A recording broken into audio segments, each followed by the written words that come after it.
நம்மள்ல சில பேரு நம்ம அப்பா நமக்காக என்னடா சேர்த்து வச்சாரு அப்படின்னு சொல்லி ரொம்பவே கோவப்படுவோம், ரொம்பவே வருத்தப்படுவோம். மிடில் கிளாஸ்ன்ற இந்த படத்துல நம்ம ஹீரோவும் அவரோட அப்பா மேல நமக்காக என்ன பண்ணாரு அப்படின்னு தான் கோவப்படுறாரு, வருத்தப்படுறாரு. நம்ம ஹீரோக்கு ₹1,00,00,000 பிளாங்க் செக்ல எழுதி குடுக்குறாரு. நம்ம ஹீரோவோட அப்பாக்கு கடன் பட்டிருக்க வேண்டிய ஒரு நபர்.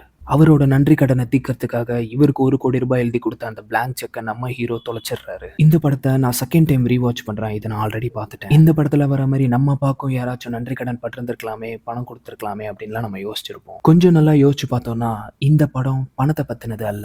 என்னடா நமக்காக விட்டுட்டு போயிருக்காரு நம்ம அப்பா அப்படின்னு யோசிச்ச நம்ம ஹீரோக்கு கடைசியில தான் புரிய வருது. சின்ன வயசுல நம்ம ஹீரோக்கு அவங்க அப்பா சொன்ன ஒரு விஷயம் ஞாபகம் வருது. காக்கா அதுக்கு கிடைச்ச சாப்பாட மத்த காக்காக்களோட பகிர்ந்து தான் சாப்பிடும். அந்த மாதிரி கஷ்டப்படுறவங்க யாரா இருந்தாலும் அவங்களுக்கு நம்மளால முடிஞ்ச உதவியை செய்யணும் அப்படின்னு சின்ன வயசுல அவங்க அப்பா அவருக்கு சொன்னது ஞாபகம் வருது. இப்படி நம்ம ஹீரோவோட அப்பா என்னைக்கோ செஞ்ச ஒரு உதவி தான் இன்னைக்கு அவருக்கு அந்த ₹1,00,00,000 கிடைச்சதுக்கு காரணமா இருக்கும். இதனால நான் என்ன சொல்ல வரேன்னா, நம்ம அப்பா அவர் வாழ்க்கையில செஞ்ச நல்ல விஷயங்கள், நல்ல காரியங்கள், புண்ணியங்கள் நம்மள ஒரு நாள் தேடி வரும்.